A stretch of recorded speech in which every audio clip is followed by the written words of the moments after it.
For Comedy Hype News, I'm Symphony Thompson. Mark Curry recently sat down with us at Comedy Hype to talk about his career, upcoming projects, and so much more. During the conversation, Curry would reveal why his popular sitcom Hanging with Mr. Cooper ended, as well as why there's a lack of black family sitcom in today's age.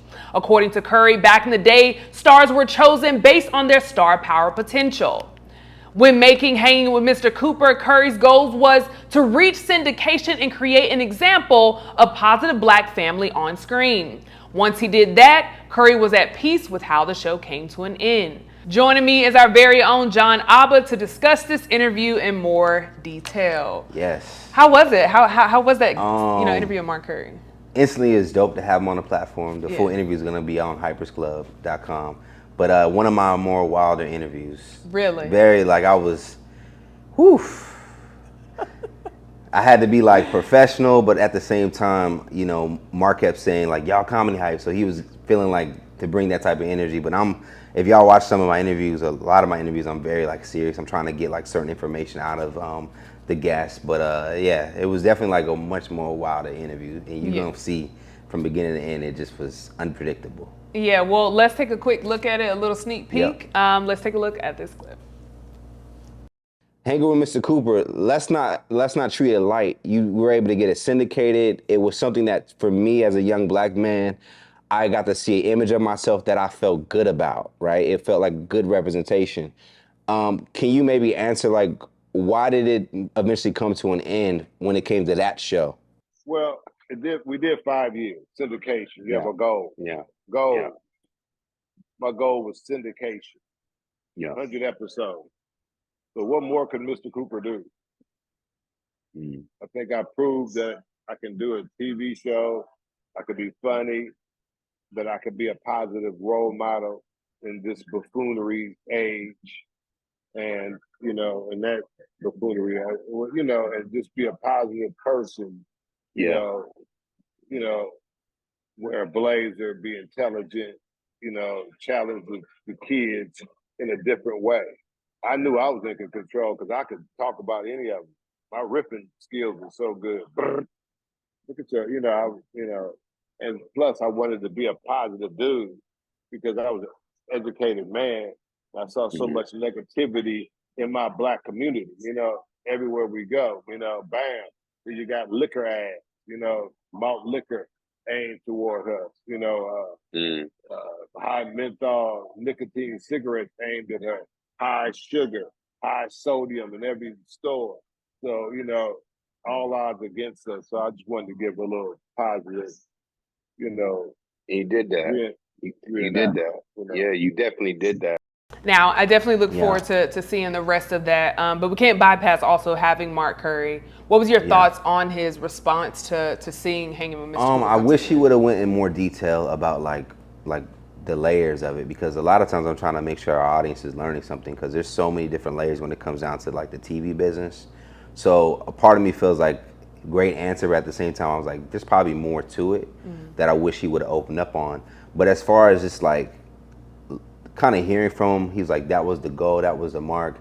I don't know why it doesn't really sit totally well with me, because I'm always looking at our art as something that can kind of constantly live. You look at a lot of people doing reboots now. Sometimes our other counterparts get reboots and the opportunity to kind of let their catalogs continue to live on. So when I look at someone like Mark Curry, that's kind of you know what, I did it, it's done. I'm damn, could Hanging with Mr. Cooper still be alive today in some type of way? Whether they were doing a reunion tour, which would have been really cool to see. Yeah. I just feel that for me as a fan was missing, of damn, you seem mad cool that it ended, but some of us really enjoyed what you were doing. I wish we could see more of it in today's time. Do you think Hanging with Mr. Cooper could exist today? Heck yeah. Yeah. I mean, we just talking about Abbott Elementary. Abbott Elementary, yeah. That deals with a whole school infrastructure. So think about Hanging with Mr. Cooper. I definitely think so, and I definitely think there's talent out there that could probably be what Mark Curry was back then, for sure. Yeah. Now, one of the things, and speaking of talent in black sitcoms, one of the things he lightly mentioned, and I haven't seen the full interview yet, but this understanding of the way black sitcoms back then used to happen, where it was surrounded around the talent. Do you agree with that? Do you feel like, you know, black sitcoms have kind of slowed down because the talents may not be as, or have as much star power as they once did? Yeah, I mean, you know, I always tell y'all keep it honest. I do think black stars, we don't have the same amount. At least I'm not seeing them. Like at one point, I feel like when you saw Martin, Jamie, you know, Chris Tucker, like you had all these like guys in their own right holding down this like world of black comedy. And in today's time, this is not a knock to those that's still out here doing their thing. I don't feel that excitement about a lot of the talent that I'm currently seeing.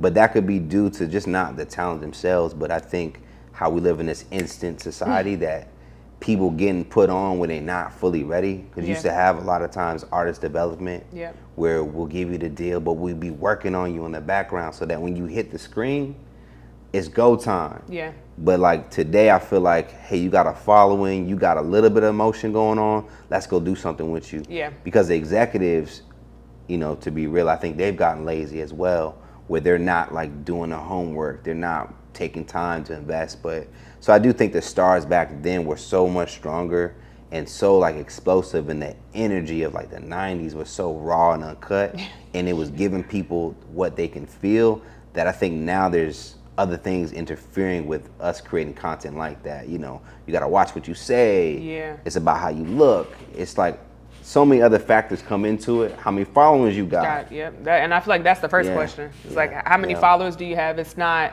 thinking long term. It's just right now, what do you have that I can use for now, for the now?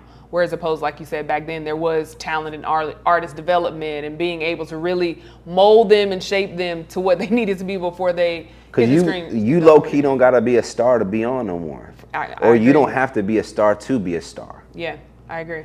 As long as you got certain elements, if you can post content consistently, and if the algorithm says we're gonna push your content, now you on. And in reality, some of y'all ain't stars. I'm sorry, and I'm not trying to be that type of person, but it's just like the bar's not being raised.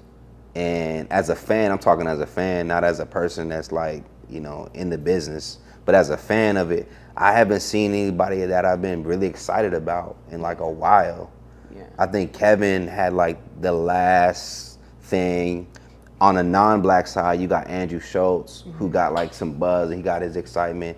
But I love to see more of that happen on our side when it comes to like black talent of like, because right now, I'll be honest, I love to see who gonna come after Kevin. Yeah. I'm waiting on that person, that woman, I mean, Tiffany had something going on, but I think, you know, just due to some of the things she might have said and moves she's done, that kind of like interfered with that. But like, I think it's time for another black star, and it'll be dope just, you know, to see a brother. You know, that's traditionally how it's been. Yeah. But at the same time, you know, women, that's not a knock on women. I love to see a woman, but I just feel like that's been the routine. It's like seeing like a black male lead come through, still scenes. Right. And, you know, be the guy, what they say, the guy that you want to be, and the one that everyone want to be with. I want to see that. Yeah. As a fan, I'm ready to see that. And specifically, we're talking about like sitcoms and comedy, because there are shows that I don't know if it necessarily fits in the sitcom. I think some of them, there are a lot of shows that are, but, and you know, like I mentioned earlier, Abbott Elementary is a really good one. I think that's considered a sitcom, situational comedy. The Upshaws is good. So there are a lot of good ones there, but when we're talking about like a star having their own show, like the Jamie Foxx show. And man, it's like, now I will say DC, I could see DC Young Fly or the 85 South, them together, or DC by himself. I could see that, but you're right. I can't think of many off the top of my head. And I don't know what happened, because like, you know, I look at a lot of different like documentaries. Yeah. So they talked about like how Hollywood was created, and one element of Hollywood would create their stars. Like they molded like some of these people that you and I see. Like talking about back in the day, like 40s, 50s, when they were just like getting things moving. They were really like molding these stars, and they were looking at them as entities that they would build up. And I definitely don't think that's happening now, particularly in our space where we're taking our stars and we're building up. Because again, as a fan, I have not seen someone that got me like hype. You know what I mean? That got me like, oh snap. I can't wait to see what this brother's gonna do or this sister's gonna do. It's Yeah. been a minute, and I really, really miss that. Yeah, no, I definitely agree, and we have that conversation a lot here. Just who's that next stand-up star? They might be a hype mic. They're, they might. Ding. Not a ding. So what before Yeah, we yeah. what do you think is the solution? Do you think we're eventually going to see this, see it turn where maybe we're just going, how they say like things go in cycles, old things become new things become old, and it just goes. Do you think we'll ever get not necessarily back to, but just that feeling of like having a star like Martin and Jamie Foxx, like these people that are just like wow factors? I think it's a tough one because I honestly think it's or the time contributes to why we don't see the stars because things have got so diluted, like in terms of our experiences, like everything's so sheltered. To make great art, there's got to be some level of pain and some struggle sometimes attached to it, and I don't think the climate today is allowing artists to really feel like they once had to do in the past because they were going through things. Now it's like, again, oh, don't say that, you're offending me. Oh, don't do that. Oh, don't, you can't get whooped. Now as a kid, like we're gonna do gentle parenting. Like, unfortunately, like a lot of good art does come from some type of struggle. And I just think that as we've pushed away from going, or dealing with things of struggle, it probably is affecting the art because you can't really produce with the same type of feeling. That's a great point. A comedian just came to my head who I think has some of that star power, and we've had her here, T. Sanders. I think she feels good, like the way she is around people. When you just see her, it's just like, it's something. Did she host Hype Mike? She did host Hype Mike. Ding. We're gonna get you a ding button. For sure. But yeah, no, I do think this is an important conversation, especially. And shout out to DeAnthony Turner too. Yeah, I was about to say, who's our current host, and that's someone. And the real thing about us is like, and them two together would be crazy when we saw them. Yeah. But with DeAnthony, we're trying to take time to build him and like with our relationship. So it's not to say that these people don't exist. I just think that what's the issue is a little bit of the times. Yeah. But at the same time, people that's getting put on too soon, it's coming too quick. Yeah. Like, and then they get it. And the thing about they don't know what to do. Real growth is like if you get something too early. Correct. Then it doesn't cause you to work the same. So I think some guys have got comfortable. Some people got lazy. Yeah. Because they got it. Yeah. Like if I'm touring, I'm doing my thing, then. Yeah. I gotta work on my craft. It's a love-hate thing because social media definitely puts a lot of power back into our own hands where we don't need these, big infrastructures and, all these things. But at the same time, when we're looking at sitcoms and, those type of things, it's like, this person. I'm just missing that feeling. Like where it's just like, yo, like I want to tune in. I want to see what the heck this person got going. You know what I'm saying? Like I used to love Jamie Foxx show. I used to love freaking like Martin. Martin to this day, I can still watch Martin. Martin on Def Jam was a moment. I would kill to go. Well, I wouldn't really kill, but I would love to go back and experience that. Because that, like, I would love to experience an environment. I wonder, like did the that. audience know that he was that operating special. in his prime at that moment? That's a great question. Yeah. If you were at a Def Jam with Martin, I would love to sit down with you and have a conversation. Yeah. Phone in, because I would love to see what that's like. Now, before I get your crazy stuff out of here, it's Hypers Club Monday. Hypers Club, yes. So I want to talk about the latest, what's going on. I know a lot of exciting things. Yes. I don't even know where to start. Maybe June 1st, because that one's near and dear to my heart when we talk about Black-owned businesses.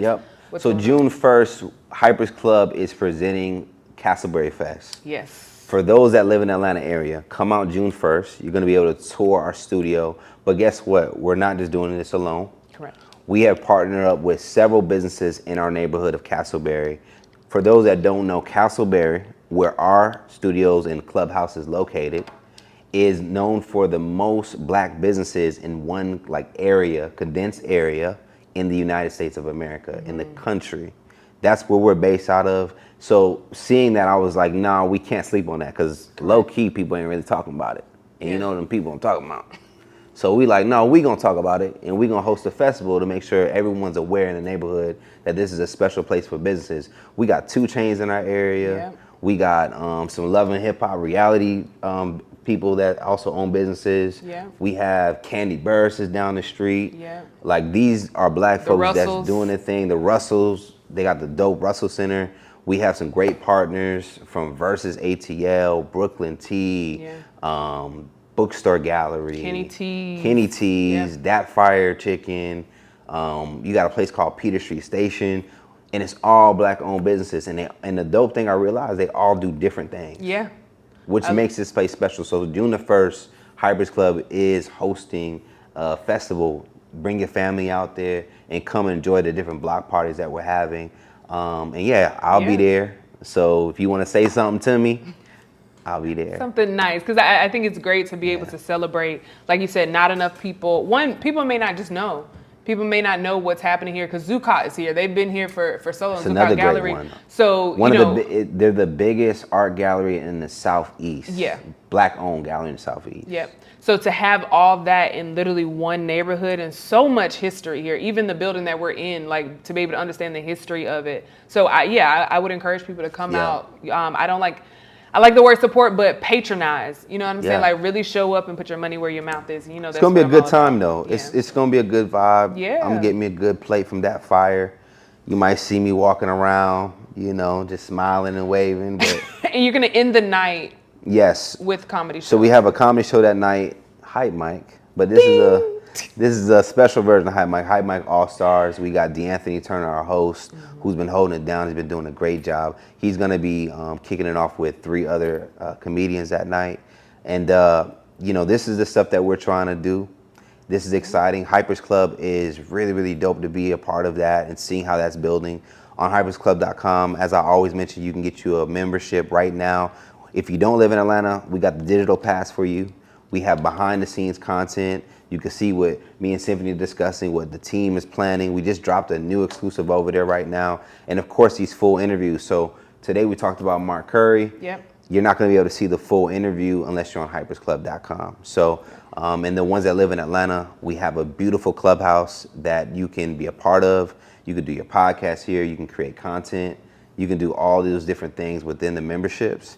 And then if you don't want to create nothing, you can come and hang out with us with a club pass. And they have different prices on the website, but you can go right now, hypersclub.com. Well, speaking of hanging, thank you so much for hanging with me. But you heard from us. Now we want to hear from you in the comments below. What are your thoughts on Mark Curry's reason why his popular sitcom Hanging with Mr. Cooper ended? And you know what? We did have a flick up party where we like to give our members free headshots every month. Ding, another perk. But one of our production members, Trent, ended up doing a fly piece of content showing some behind the scenes of Hypers Club.